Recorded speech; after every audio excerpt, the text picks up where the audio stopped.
give this lady to be married? I do. Excellent. Stand to the right of the groom, sir. Take your fiancé's arm, young lady. And you may both be seated. Okay? There you go. You good? All right, this is the big day, huh? Las Vegas. Family and friends in the sight of God. Anthony, do you take Deborah for your lawfully wedded wife?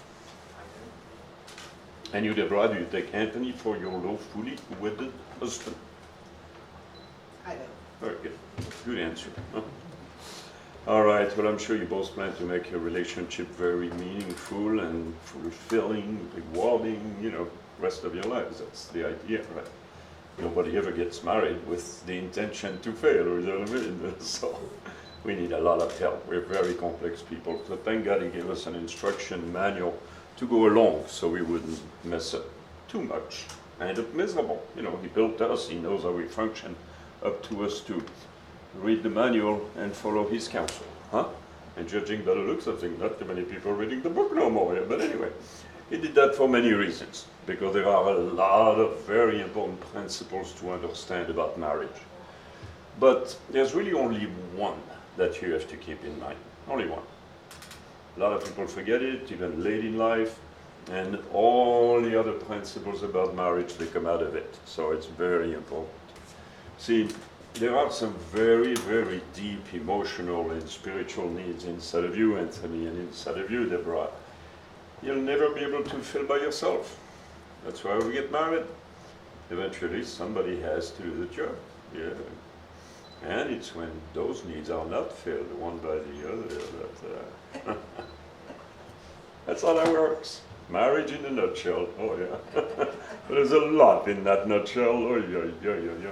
So you got to keep in mind, you really don't get into this for what you get out of it for yourselves first, but for what you bring into it for the benefit of the other first. This way, you'll keep a whole lot more peace in the family. Oh yeah. See, marriage is a school in selflessness. Oh yeah. Sometimes boot camp in selflessness. And the reason for that is because selflessness is actually the nature of true love. True love is always going to end up caring more for the well-being of the other and the family before its own, you see. And that does bring us in front of quite a serious challenge, because by nature, deep down inside, it's all about us first, you know. We get into the world that way, right? Yep. And some people just get told, yeah, it's all about them first. And that's okay before yes, I do. After yes, I do, it doesn't work anymore. No. In fact, here in the US, they have a saying, everything was cool till we got married, then all hell broke loose. I don't know if you have that in England, but it's over here. You do? Yeah, same thing, yeah. See, the reason for that is because the Creator is very smart. He always waits for the yes, I do to start his real work in our life, yeah. See, he uses marriage relationship big time to work on our character, and as a result give us an opportunity to grow in more maturity. You see, so in the end we're more, you know, patient and gentle and kind and understanding, loving, trustworthy, faithful, dependable, accountable, responsible, forgiving, less self-centered, all kinds of things, you see. So we become one and more peaceful inside of ourselves, peaceful with each other, all kinds of things to understand about that. But in order for us to grow into this, we need to discover where we lack. Yeah, nobody's perfect, we can always improve, right? And the way we discover that, the way God designed the marriage relationship, is through all the ups and downs, especially the down part, because the ups, you know, everything is cool, right? But during those down parts, we don't always react the way we should, or could, you know. And that's when we discover our points of weaknesses that we need to work on. Yeah, very important to understand that. You know, a lot of people don't. I see them coming back here all the time, and a 2, and a 3, and a 4, and a 5. I don't want to see you again, you know what I mean? Except for renewals, you know, it's good for you, good for business, right? So next time your wife gives you an opportunity for more maturity, Anthony, you remember that, right? Oh yeah. Oh, thank you, honey. I'm gonna be so much more understanding and patient. Yeah, yeah. And the same for you. It works both ways. You know what I mean? So it's very important to know what those needs are. Okay. The first thing to know about these needs, which you have to feel for each other, is they're exactly the same on both sides. Okay, but only by name. Easy to remember, they have the same name, but that's where it stops. You see, the difference between these needs is the degree of intensity with which they have to be filled. Big difference between a male and a female, plus all the baggage we bring since we're kids. And that's where all the ups and downs come in, you know. And unless you're on your way to the Guinness Book of World Records, you probably know what I'm talking about already, right? Oh, so. But remember the ups and downs, the purpose of them, okay, especially the down. Very important, makes the marriage stronger and better instead of weaker and worse. So it's very important to understand that. Anyway, one of the most important needs your soon-to-be wife has, Anthony, you are to continue to fill throughout her whole life, okay? And I say continue to fill, otherwise she wouldn't be here. Okay, if not even her greatest need. Greatest need according to the Bible. Bibles are instruction manual for life, you know, best kept secret for most folks. We have an instruction manual. It's for her to always, always, always stay completely safe, secure in and of your love. You must never give her an opportunity to even doubt it. Okay? Many reasons throughout life, but also Deborah here, she will bloom the best when she's loved the most, you see. Yeah. So she needs an overdose of love, comparatively. Yeah. And that's where the degrees of intensity come into play. You know. And of course, there's several of them on both sides, at very specific points. So it's important to know where they're at so you work on each other intelligently and keep each other happy, right? It's in the instruction manual. Now, by nature, we can't see love unless it is demonstrated and expressed. Easiest way to do that, Anthony, because there are extremely difficult ways to demonstrate love. The word difficult is not even in the race, and that's where most people quit, you know.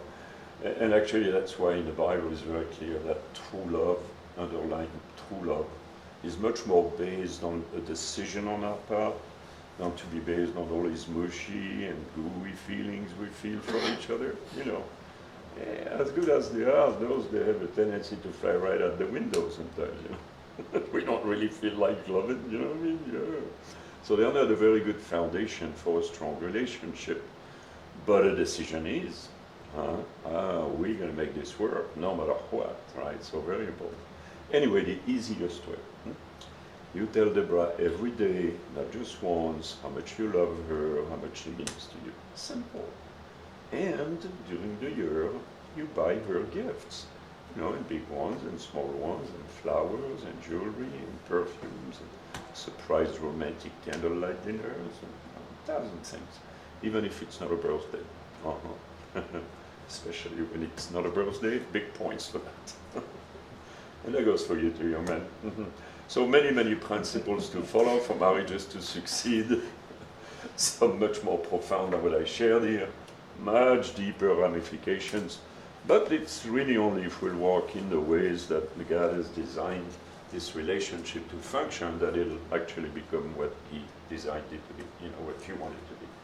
A rich and rewarding experience gets better and better and better over the years, and instead of worse and worse, and you don't want that. And God doesn't want that either. So I encourage both of you, pray together, pray for each other, study your instruction manual for yourselves and the Bible. You'll never be sorry for that. Everything we need for life is in there. All of its facets. This one, the next. Too much religion out there, not enough of God. How about you give your bouquet, please, to your maid of honor. You face each other. And sir, give the bride's ring to Anthony. Take the ring, Anthony, and place it upon Deborah's finger. And say, Deborah, I give you this ring. Deborah, I give you this ring As a pledge as a pledge to my love and commitment, my love and commitment, I take you to be my wife. I take you to be my wife. I promise to be your faithful husband, I promise to be your faithful husband, and I will love you and cherish you, and I will love you and cherish you, respect you and honor you, respect you and honor you, for richer or poor, for richer or poorer, in sickness and in health, sickness and health, for better or for worse, better or for worse, all the days of my life. all of my life. Right. And please give the ring to Deborah. Place it on Anthony's finger. I say, Anthony, I give you this ring Anthony, I give you this ring as a pledge as a pledge to my love and commitment. to my love and commitment. I take you to be my husband. I take you to be my husband. I promise to be your faithful wife, I promise to be your faithful wife, and I will love you and cherish you, and I will love and cherish you, respect you and honor you, respect you and honour you, for richer or poorer, for richer or poorer. in sickness and in health, Sorry. In sickness or in health. for better or for worse,